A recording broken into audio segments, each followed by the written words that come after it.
Então, gente, boa noite para todo mundo. Para quem não me conhece, eu sou a Luciana. Então, hoje eu estou trazendo o segundo capítulo do livro Voltei. E o capítulo é o À Frente da Morte. Lembrando a todos, né, que aqui não é palestra, aqui é um estudo. A gente traz aquilo que toca o nosso coração na leitura dos capítulos. Então, é algo que me tocou, trago para cada um, para a gente fazer essa reflexão a respeito das nossas vidas. Então, à frente da morte, o irmão Jacob, ele vem trazer o relato dele, da experiência do desencarne, né? E então, todos nós, né, que estamos aqui encarnados, quantas vezes não nos vêm as indagações a respeito do nosso desencarne, né? Como é que isso será? Como é que vai acontecer? Como é que vai ser esse momento para cada um de nós, né? Então, tem aqui as indagações que suscitam em nossas mentes a respeito da morte. E aí ele traz essas perguntas dentro do capítulo. Como é que se opera a desencarnação? Que forças que atuam neste momento?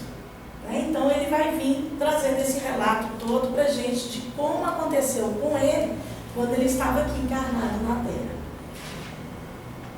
Então ele traz também a informação no livro que enquanto encarnado ele leu a respeito. Aí ele fala que ele leu Bozano e o André Luiz. E que o André Luiz marcou muito as coisas que o André Luiz falou. E aí, perante os sintomas que ele começou a sentir físico, ele viu que estava aproximando o fim do corpo dele, estava aproximando o momento do desencarne. E aí, então, ele vem trazendo os preparativos, né? O capítulo, geralmente é separado por tópicos. Então, ele começa a falar dos preparativos. Então, como ele estava doente fisicamente, então foi recomendado para ele repouso. Foi recomendado o repouso absoluto. E, assim, não teve como ele sair dessa situação. E aí ele foi obrigado, inclusive, a abandonar as últimas atividades doutrinárias que ele exercia. Então, nesse momento, eu penso que quando ele é colocado no repouso físico, e aí, né, ele pode mergulhar dentro de si mesmo, né, quando a gente sai do nosso automático, porque enquanto eu estou gozando de saúde, eu tenho um milhão de coisas para fazer. E muitas vezes eu não me volto para mim mesmo, para me observar, para ver quais são as minhas ações, para eu ter consciência de mim mesmo. Mas como ele foi colocado obrigatoriamente nessa situação do repouso e ele não podia fazer outras atividades, ele percebe que começou a agravar a preocupação mental dele, né? Então, no silêncio do meu quarto, ele começou a perceber que os pensamentos deles começou a argumentar com ele mesmo. Alguns em posição simpática e outros em situação adversa. Então, na verdade, quando ele fez esse mergulho dentro de si mesmo, ele deve ter começado a perceber quem sou eu afinal, né? Então, ele começou a fazer essa rememoração de quem eu sou. E ele deve ter percebido, né, e mesmo porque como ele era atuante na doutrina espírita, ele deve ter começado a observar quais foram as ações, as boas escolhas que ele fez e quais não foram tão boas escolhas assim. Então, ele começou a ficar mais preocupado. E teve um momento que ele ouve, né, alguém dizer, falava no fundo dele, né? Velho Jacob, você agora deixará as ilusões da carne. Viajará de regresso à realidade. Prepare-se. E aí pergunta para ele: que possui na bagagem? Não se esqueça de que a justiça tudo vê, tudo ouve, tudo sabe.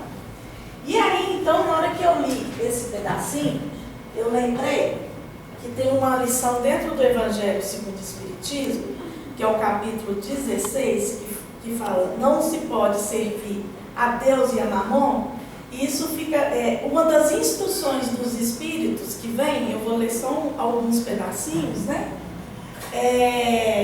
Que fala assim: a verdadeira propriedade. Que é então que o homem possui? Nada do que é do uso do corpo. O que ele tem é tudo que é de uso da alma: a inteligência, os conhecimentos e as qualidades morais. Então a gente volta ali, ó. Que possui na bagagem, né? Na hora que eu vou fazer a grande viagem. Então, lembrando, a nossa bagagem é os nossos conhecimentos, as nossas qualidades morais, a nossa inteligência, né? Como é que a gente usou isso tudo aí?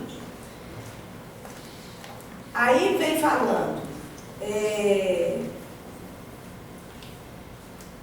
que trazes contigo? Os lugares aqui não se compram, conquistam-se por meio da prática do bem. Com a moeda terrestre, has podido comprar campos, casas, palácios. Aqui, tudo se paga com as qualidades da alma. É rico dessas qualidades? Então, né, a gente já traz aqui, para cada um de nós e para os nossos corações, qual é a bagagem que eu estou acumulando para que nesse momento do desencarne eu apresente lá no mundo espiritual. Qual é essa bagagem?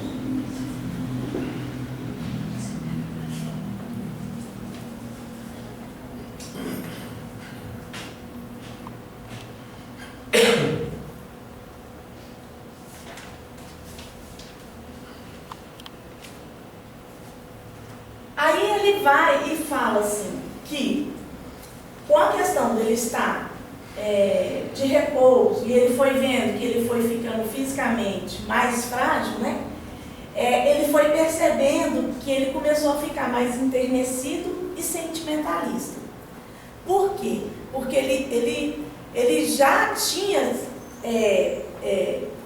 com contato com ele vem se descrevendo como é que ele era. Ele era extremamente prático na caridade, né? Ele tinha uma energia seca, né? E muitas vezes ele se via muito ríspido, contundente, e nem sempre ele sabia ser doce. Mas nesse momento ele começa a perceber que ele estava mais sentimentalista. Então, inesperada sensibilidade passou a dirigir. Não era mais possível governar o leme do barco material, e esse impositivo, ao que me pareceu, proporcionava acesso a mim mesmo. Então, de novo, eu acho que deixa uma dica desse momento que ele vive. Como ele estava impossibilitado de estar com milhões de tarefas, ele não tinha mais essas condições de estar tão atuante fisicamente, ele começa a estar com ele mesmo e se acessa, e começa a se perceber, tal como ele está nesse momento, como é que ele era, ele começa a fazer essa rememoração na vida dele. Foi boa essa que você falou, uma dica para vocês que vão desencarnar. Vocês ou você vai encarnar? Vocês que vão desencarnar. Eu gostei dessa palavra aí. Ele vai ficar para semente. E aí ele vem e fala: redescobria-me, afinal, trazia o coração opresso por aflições indizíveis. Reconhecia os meus títulos de homem perfeito, que de modo algum deveria sonhar com o paraíso. Então ele consegue se perceber, né? Quem sou eu? E ele vê as imperfeições. Só que a gente traz também, né, que eu vou falar de mim, né? Eu tenho vários aspectos de mim ainda que são muito imperfeitos, né? Eu tenho que ter a consciência de que eu vou fazer a minha jornada e a minha caminhada com passinhos de cada vez. Não adianta eu querer fazer um salto e me transformar numa encarnação em anjo, que eu acho que eu não vou dar conta de fazer isso ainda não. Né? A Patrícia está trazendo assim, que ela está se percebendo mais nervosa, com raiva. Eu também tenho me percebido assim, Patrícia, mais intolerante essas 2 últimas semanas. Isso tem me incomodado. Eu tenho falado assim, nossa, né? Não está legal isso não. Eu consigo perceber, né? E muitas vezes é dada essa dica assim, como é que eu sei que eu estou no caminho certo? Se meu coração está em paz.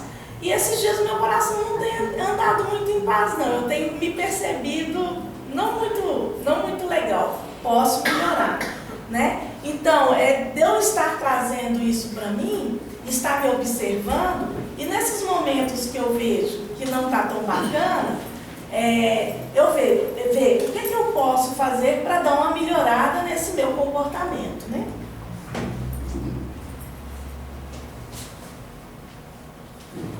E aí, então, ele vem trazer a questão no momento do grande desprendimento. Nas últimas 30 horas que ele estava encarnado, ele consegue perceber algumas alterações físicas no corpo.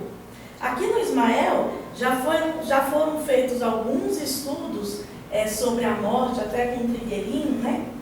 E tem alguns aspectos que casam muito do que a gente já estudou aqui. E que agora, assim, como já tem mais de uma pessoa falou, então isso é verdade mesmo, né, gente? A gente tem que acreditar. A gente começar a perceber, né? E mesmo porque, como eu não ficarei para semente, vai chegar esse momento que eu vou ter que desencarnar. E eu preciso abrir o meu coração para esse momento do desencarne, até para que eu seja ajudada espiritualmente nesse processo, né? Então, nas últimas 30 horas, eu tive a ideia de que 2 corações me batiam no peito. Aí ele descreve que ele via o coração físico dele batendo muito forte, descompassado, mas o outro coração era um coração tranquilo, estava bem tranquilo. A visão comum alterava-se. Então ele percebia que ele via luz em clarões e uma outra visão que era uma densa neblina, que ele conseguia perceber. Frio intenso veio ferir-me as extremidades, porque é dito que no momento quando a gente está desencarnando, as nossas extremidades elas são as primeiras a ficarem mais frias, né? Obrigada, Madá. Já passei por isso. Olha, gente, é outra encarnação, né, Madá? E aí, então, ele faz uma rogativa a Jesus quando ele percebe, né, que 2 mãos caridosas submetiam a passos de grande corrente para ele, né?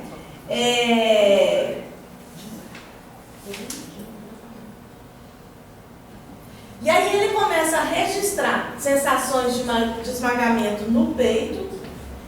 As mãos do passista concentravam no cérebro e ele experimentou abalo indescritível na parte posterior do crânio. Ele também fala que essas 2 mãos ficaram sobre ele por volta de 2 horas, isso tudo acontecendo. Então ele consegue perceber que isso durou mais ou menos umas 2 horas. Aquelas mãos amorosas haviam desfeito algum laço forte que me retinha. E aí, quando ele percebe que esse laço é desfeito, ele vai e fala: transformara-se o pensamento no filme cinematográfico, misterioso e inopinadamente desenrolado a desdobrar-se com espantosa elasticidade, para seu criador assombrado, que era eu mesmo. Então, também é dito que quando a gente desencarna, nós fazemos, vem a nossa história, né? Pode ser desde quando a gente nasceu até aquele momento do desencarne, então pode ser ao contrário, do desencarne volta. Então passa todo o filme da nossa vida, de tudo que eu fiz aqui nesse momento.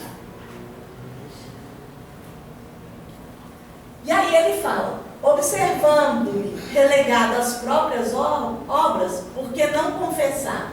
Senti-me sozinho e amedrontei. E aí ele fala que, nesse momento também, ele faz uma oração. Como ele ficou mais amedrontado, mais sozinho, todas as sensações que ele estava tendo, ele vai e faz uma oração. E aí, no momento que ele estava chorando, conturbado, zungido ao corpo, desfalecente, tênue luz se fez perceptível ao meu olhar. Em meio do suor copioso, lobriguei minha filha Marta a estender-me os braços, que é outra informação que nos trazem sempre. Quando desencarnamos, alguém querido sempre vem nos buscar, né? Então aqui no caso, ele cita a filha dele, que é a Marta. Sabia apenas que a presença dela representava um mundo diferente em nova revelação. E entreguei-me confiado aos seus carinhos, experimentando felicidade impossível de descrever. Ele também fala que enquanto ele estava lá e que ele via a Marta, ele tenta também abraçar a Marta, só que ele não consegue fazer movimentos, ele está imobilizado, ele não consegue. Eu acho que é isso. Então, é isso que trouxe o estudo. Até que ajuda.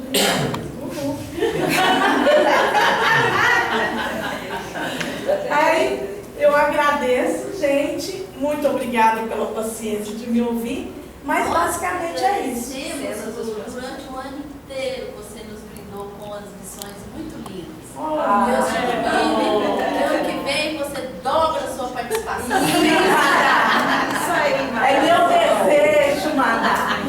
Mas de verdade, gente, eu falo que no dia que a Lorena chegou aqui e falou que estava precisando, né? Minha vida está bem corrida, né? Hoje eu e Stefania estávamos falando a respeito disso, mas eu falei, não, eu vou ter que me virar e vou ter que fazer o estudo. Se vira, Luciana, né? Então, assim, foi no Se Vira, Luciana, estou aqui trazendo, e é a máxima mesmo. O estudo, ele é bom para mim. Quem mais ganha com o estudo é quem faz. Não tem sombra de dúvida disso. Então, quando Lorena, Patrícia pedia aqui alguém para fazer o estudo, se manifestem. E aqui o Ismael é maravilhoso, porque aqui ninguém fica no julgamento do tipo, fulano sabe mais do que eu, ciclano sabe. A gente traz aquilo que a gente dá conta de fazer com o melhor do nosso coração. E assim, gente, a gente só ganha, né? Porque lá em cima é muito bom pra gente. Muito obrigada, Feliz Natal para todos. Feliz Natal. Ano que vem tem mais, Madá. Tá bom? Aproveitando o ensejo, depois eu vou passar a lista de novo. Eu quero mais, tá, Patrícia? Obrigada.